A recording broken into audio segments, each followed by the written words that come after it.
Nah, coba nih, ada soal. Kamu diminta melakukan estimasi, artinya kamu perkirakan yang mana yang menghasilkan daya terbesar. Nih, jadi konsepnya gini, kamu jangan pernah lupa konsepnya ya. Pertama, rangkaian ini rangkaian paralel atau seri? Ya, ini adalah rangkaian paralel. Ini adalah sumber tegangan. Besarnya berapa? 15 volt. Nah, pada rangkaian paralel, maka apa yang sama coba? Ayo, apa yang sama? Ya, tegangannya sama.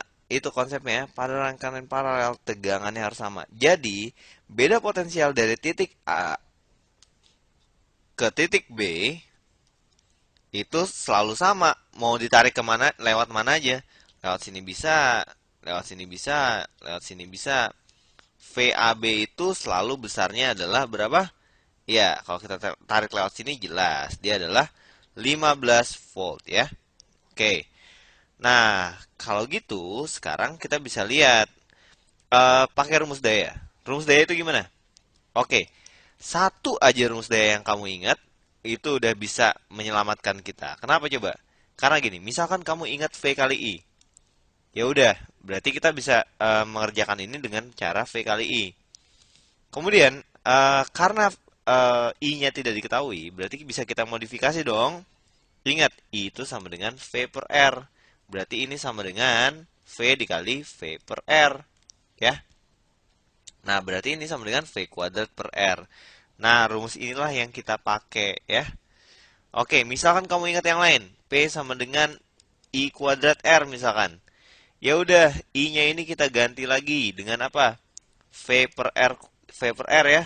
V per R dikuadratin kali R. Kemudian kita dapat V kuadrat per R kuadrat dikali R berarti jadinya per R. Balik lagi dapat rumus yang sama gitu ya. Pokoknya kamu ingat rumus apa aja, ujung-ujungnya bisa didapetin ini ya.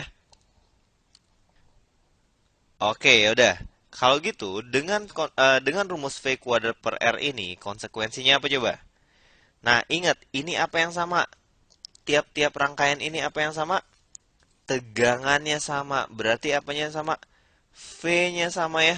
Ini sama gitu. Jadi, untuk P1 ini 1, ini 2, ini 3, ini 4. P1 sama dengan V kuadrat per R1. P2 sama dengan V kuadrat per R2. P3 sama dengan V kuadrat per R3. Kemudian P4 sama dengan V kuadrat per R4 gitu kan.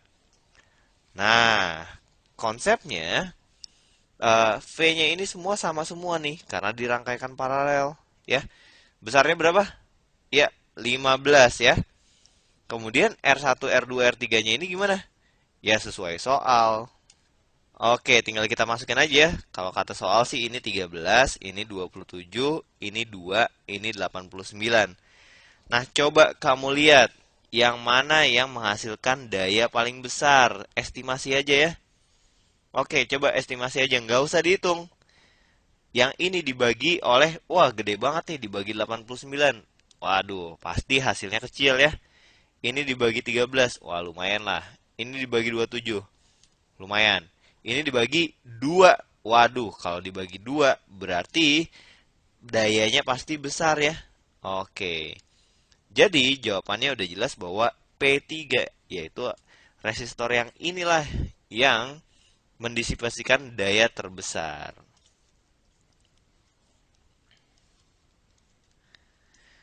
Oke, dengan kata lain, kalau misalkan resistornya semakin besar, maka untuk tegangan yang sama ya, maka dayanya mengecil gitu ya. Sebaliknya, kalau resistornya kecil, maka dayanya membesar gitu ya. Oke, udah gitu aja dulu ya. Oke, tentukan besar muatan listrik dalam kolom yang mengalir selama 1 menit melalui suatu elemen pemanas 6 volt. Oke, jadi waktunya itu adalah 1 menit. Kemudian diketahui lagi tegangannya itu adalah 6 volt. Kemudian dayanya diketahui bahwa 60 watt. Nah, yang ditanya adalah muatan. Ayo, berarti gimana coba? Nah, konsepnya gini. Kalau daya itu sama dengan apa kali apa sih? Daya itu adalah V kali I ya. Oke, kemudian yang ditanya itu adalah Q. Gimana cara kita menyambungkan ini dengan Q? Ingat konsepnya. Arus itu adalah jumlah muatan per satuan waktu. Jadi ini bisa kita ganti dengan apa? Ya, bisa kita ganti dengan Q per T gitu ya. Nah, berarti Q-nya bisa dicari karena P-nya udah tahu, V-nya udah tahu, dan T-nya udah tahu gitu ya.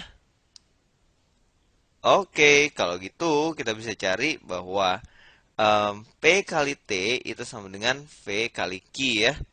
Atau Q sama dengan P kali T per V. Oke? Nah, ya udah. Berarti langsung masukin rumus yang terakhir. Q sama dengan P kali T per V.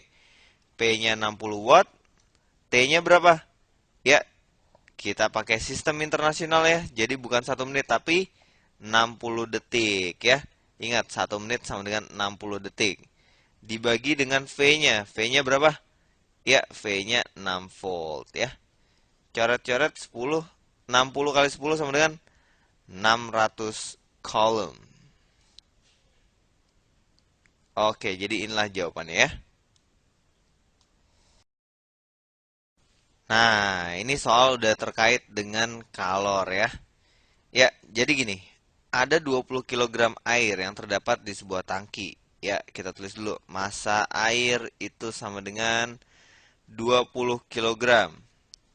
Kemudian katanya suhu awalnya itu adalah oke, T-nya itu adalah 20 derajat Celcius. Nah, ini suhu awal. Kemudian suhu akhirnya itu adalah 100 derajat Celcius. Nah, kemudian katanya ini dipanaskan dengan menggunakan kettle listrik. Ya, dengan spesifikasi sekian nih. Ya, dayanya sekian ya. P, kettle listrik itu adalah 2 kilowatt atau 2000 watt. Nah, yang ditanya adalah berapa menitkah waktu berlalu dari semenjak tangki dipanaskan sampai air mendidih. Oke, yang perlu kita ingat adalah konsepnya gini. Semua energi listrik itu berubah menjadi kalor ya. Berubah menjadi kalor untuk memanaskan ini. Oke. Nah, energi listrik itu adalah daya dikalikan dengan waktunya ya. Jadi daya kettle listrik ini dikalikan dengan waktu. Sementara kalor yang terjadi pada saat memanaskan air itu adalah massa air kali C, yaitu kalor jenis air dikali delta T. Ya, MC delta T, jangan lupa ya. Oke, yaudah. P kali T-nya berapa? Ya gampang, 2000 dikalikan dengan T. Ini T-nya masih dalam, apa nih? Dalam detik ya. Dalam detik, karena semuanya masih sistem internasional. Masanya 20 kilogram. Kemudian ini adalah berapa tuh? 4200 joule per kilogram derajat Celcius. Kemudian delta T-nya berapa? Ya, dia berubah menjadi berapa? Dari 20 menjadi 100 berarti perubahannya berapa? Ya, perubahannya 80 derajat Celcius gitu ya. Oke, berarti dari sini kita bisa langsung mencari nilai T-nya nih. Tapi kita coret-coret dulu nolnya. Seret, seret, seret, seret, seret, seret, gitu kan. Coret duanya, seret. Nah, berarti T sama dengan 42 dikalikan dengan 80. Oke? Ya udah kita kaliin berapa tuh? 16 set set 3360 ya. Oke, ini masih dalam detik. Yang ditanya adalah apa? Berapa menit ya? Oke, T sama dengan 3360 detik ya. 36 detik. Kalau kita ubah dalam menit, berarti kita bagi dengan 60. Oke? Ya, 6-nya ini 0-nya bisa dicoret. Itu dibagi 6 adalah 56 menit. Oke, jadi inilah jawabannya.